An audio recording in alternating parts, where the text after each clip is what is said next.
so I'm going to read these. We received a series of 4 questions. It says, what is your area of responsibility? And my area of responsibility is both academics and student services. Approximately 95% of the enrollments at our college are in the area of academics. So people are coming to HCC at Northwest College primarily for academic transfer. All those students have to be tested, they have to be counseled and appropriately placed to ensure their success. My primary responsibility is to manage and lead the divisions and to solve the myriad of problems that arise among students, faculty, and staff. So that's essentially it.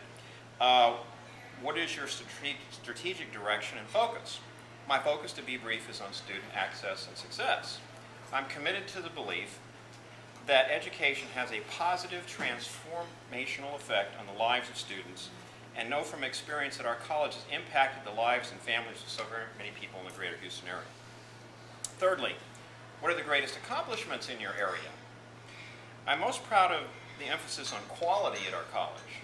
For students to be successful, they must be properly counseled and placed, and then have the opportunity to be exposed, well, to what I consider to be exceptional teaching.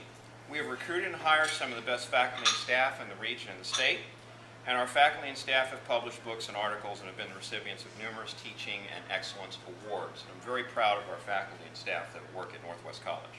Okay. Next, what are the greatest challenges in your area? The greatest challenge that we face on a daily basis, and this is important, is attempting to ensure the success of our students who arrive unprepared and often with tremendous challenges.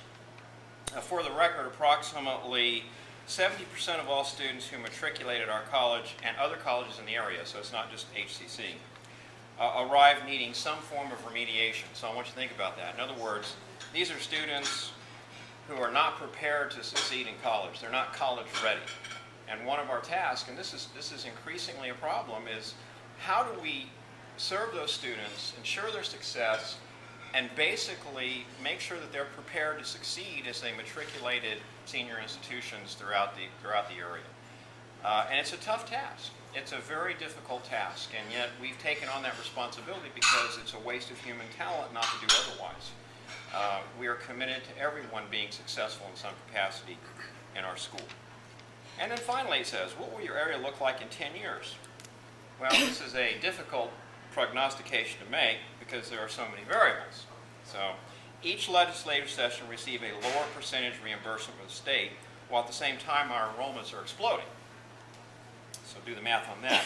We, community colleges, are the most efficient system of delivery of higher education.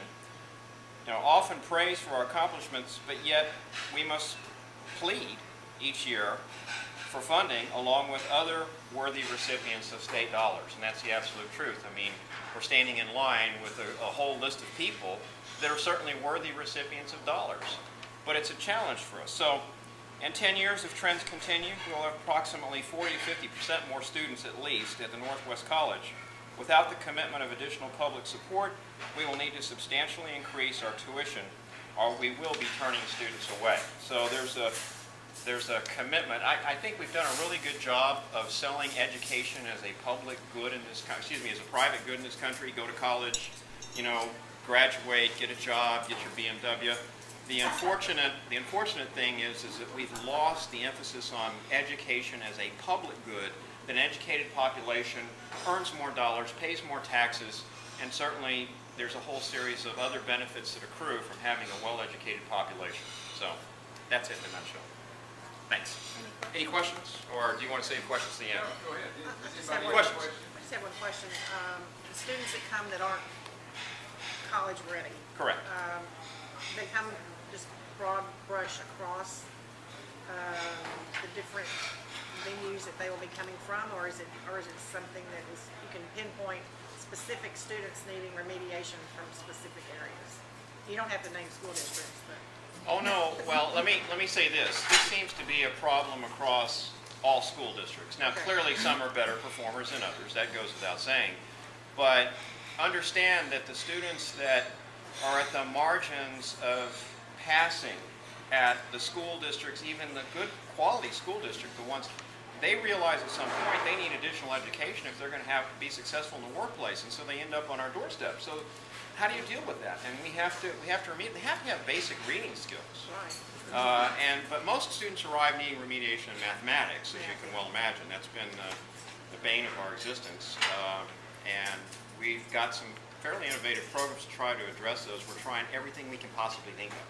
But it is not confined to a single school district. It's across all school districts. And it's not just at the colleges they're arriving. Even the universities are complaining about the large numbers of students that are arriving unprepared. Even people with good SAT scores in one area and bad in another. So that's part of it. Other questions, comments?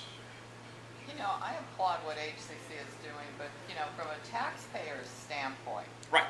okay, you know, where does personal responsibility come into the equation when you start to talk about additional funding? Right. And obviously the school districts need more funds, and the community colleges need more funds, and the universities need more funds, but the piece that seems to be out of the equation is the taxpayer. And at what point do people have responsibility for their own destiny?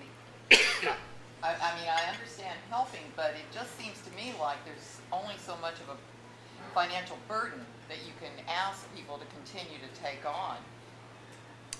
You know what? That's an excellent point. And so what is that balance between meeting the community needs? Right. You know, Texas is a net importer of people with college degrees, just as an example.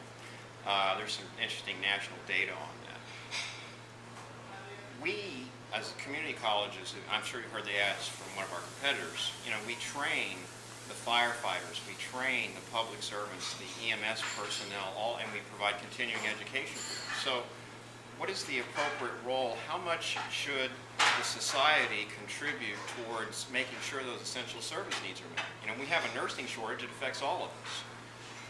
And it's a tough decision. And so, you know, there is financial aid, but the cost of the operations are, of course, very, very expensive. Especially, people come and they want the latest technologies. You want them to have the latest technologies, especially if they're taking care of you. That's very expensive. Whether it's our nursing program or allied health, or even if it's just IT. And so all of that contributes to our growing expenditures. I don't really have a good answer to that. There's got to be a balance, though, between, you're right, how much the taxpayers can bear, which is certainly a legitimate argument, versus the public good that accrues from having that well-educated population and the benefits associated with that. I think continuing education is one thing. I think remedial is a whole different story, and I do think that it has got to be addressed, because if we've already paid for that education and it has not been delivered, and then it falls to the community colleges and the university to provide that remedial education, that is my concern as a taxpayer, that we're paying double when in fact someone else could benefit from those dollars that we need to educate to be able to attract the jobs. You know what? That point is well taken as well. And is it because I guarantee you, I know it's not you. The question comes is, what do you do with that student that's now marginally acceptable academically? What do? Do you make the additional incremental investment and try to get them over the hurdles to help them be successful, and ultimately benefit all of us, because they're not, not in a street gang. They're not doing, looking to other means to raise revenues.